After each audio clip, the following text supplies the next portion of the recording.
Hi ഒരുവൺ. നമ്മൾ ചിന്തിക്കുന്ന പുറപ്പാട് 20-ാം അധ്യായമാണ്, എക്സോഡസ് ചാപ്റ്റർ 20. അവിടെ ദൈവം ഇസ്രായേൽ മക്കൾക്ക് കൽപ്പനകൾ കൊടുക്കുന്നതായിട്ട് നമ്മുടെ കാണുന്നുണ്ട്. അപ്പോൾ ദൈവം അവിടെ ആദ്യമേയായിട്ട് ദൈവം കൊടുത്തൊരു കൽപ്പനയെന്ന് അവർക്ക് കൊടുത്തൊരു കൽപ്പന എന്നുള്ളത്, നിങ്ങൾക്ക് മറ്റൊരു ദൈവം ഉണ്ടാകരുത്, യഹോവയെ ദൈവമാണ് അവരുടെ ദൈവം എന്നുള്ളൊരു കാര്യം ദൈവം. നിങ്ങൾ വിഗ്രഹങ്ങളൊന്നും അങ്ങനെ ഉപയോഗിക്കാൻ പാടില്ല. നിങ്ങൾക്ക് മറ്റൊരു ജന്തുക്കളെ അതിൻ്റെ ഒന്നും വിഗ്രഹങ്ങൾ വെച്ചുകൊണ്ട് അതിനോട് ദൈവത്തെ കൺസിഡർ ചെയ്യാൻ പാടില്ല എന്നുള്ളൊരു കാര്യം ദൈവം അവർക്ക് പറഞ്ഞു കൊടുക്കുകയാണ് ചെയ്യുന്നത്. കാരണം ദൈവം പറയുന്നത്, ദൈവത്തിൻ്റെ നേച്ചറോടെ പറയുന്നുണ്ട്, ദൈവം തീഷ്ണതയുള്ളൊരു ദൈവം എന്നാണ് പറയുന്നത്. ഇംഗ്ലീഷിൽ ഇപ്പോൾ ഈസ് ജലസ് ഗോഡ് എന്നാണ് പറയുന്നത്. എന്ന് വെച്ച് കഴിഞ്ഞാൽ നമ്മളുടെ അല്ലെങ്കിൽ ഇസ്രായേൽ മക്കളുടെ അല്ലെങ്കിൽ നമ്മളുടെ ആ ഒരു അറ്റൻഷൻ, ആ ഒരു സ്നേഹം, അത് ദൈവം അത് പ്രൈമറി ആയിട്ടുള്ളത്, അത് ഏറ്റവും കൂടുതൽ നമ്മൾ ദൈവത്തിന് കൊടുക്കണം എന്നുള്ളതാണ് ദൈവം ആഗ്രഹിക്കുന്നത്.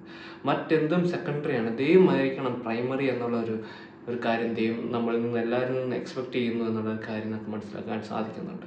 ദൈവം ജലസ് നേച്ചറുള്ള ദൈവമാണെന്ന്. ദൈവം നമ്മളുടെ ആ സ്നേഹം, നമ്മളുടെ ആ ഒരു അറ്റാച്ച്മെൻറ്റ് ദൈവത്തോടല്ലാതെ മറ്റൊന്നിലേക്ക് പോകാൻ ഇഷ്ടപ്പെടുന്ന ഒരു ദൈവമല്ല. അതുകൊണ്ട് തന്നെ ആ ഒരു കാര്യം ദൈവം ഭയങ്കര ജലസാണെന്നുള്ളൊരു കാര്യം നമുക്ക് മനസ്സിലാക്കാൻ സാധിക്കുന്നുണ്ട്.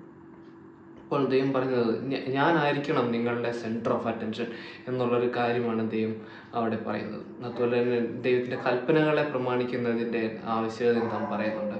അതുപോലെ തന്നെ താൻ കുറേ തെറ്റുകൾ താൻ ചെയ്യരുതെന്ന്, കൊലപാതകം ചെയ്യരുത്, അങ്ങനെ പല കാര്യങ്ങളും ദൈവം അവർക്ക് റിവീൽ ചെയ്തോടെ കൊടുക്കുകയാണ് ചെയ്യുന്നത്. അപ്പോൾ ദൈവത്തിൻ്റെ അങ്ങനെയൊക്കെ ദൈവം പറയുന്നതൊക്കെ അനുസരിക്കുകയാണെങ്കിൽ നിങ്ങൾക്ക് തലമുറയ്ക്ക് എല്ലാവർക്കും അനുഗ്രഹം ഉണ്ടാകും എന്നുള്ളൊരു പ്രോമിസും കൂടെ ദൈവം അവർക്ക് കൊടുക്കുകയാണ് ചെയ്യുന്നത്. അപ്പോൾ നമ്മൾ മനസ്സിലാക്കേണ്ട കാര്യം എന്നുള്ളത്, എപ്പോഴും നമ്മൾ മറ്റെന്തിനേക്കാളും നമ്മൾ എപ്പോഴും കൂടുതൽ പ്രയോറിറ്റി കൊടുക്കേണ്ടത്, ഇമ്പോർട്ടൻസ് കൊടുക്കേണ്ടത് ദൈവത്തിനാണെന്നാണ്.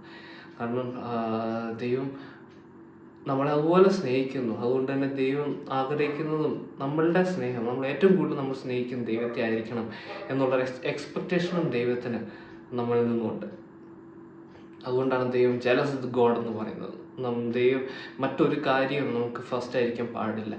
ദൈവം തന്നെ ആയിരിക്കണം നമ്മളുടെ ഫസ്റ്റ് പ്രയോറിറ്റി എന്നുള്ളത് ദൈവം ആഗ്രഹിക്കുന്നുണ്ട്. അതാണ് ദൈവം നമ്മളിൽ നിന്ന് എല്ലാവരിൽ നിന്നും പ്രതീക്ഷിക്കുന്നത്. അതുപോലെ തന്നെ ദൈവത്തിൻ്റെ കമാൻഡ്മെൻറ്റ്സ് ഒക്കെയും അനുസരിക്കുന്നവരാണ്. ഒരപ്പൻ ആഗ്രഹിക്കുന്നതല്ല, അല്ലെങ്കിൽ പേരൻസ് ആഗ്രഹിക്കുന്നത് അവരുടെ മക്കൾ അവരനുസരിക്കണം എന്നുള്ള കാര്യമാണല്ലോ പേരൻസ് ആഗ്രഹിക്കുന്നത്.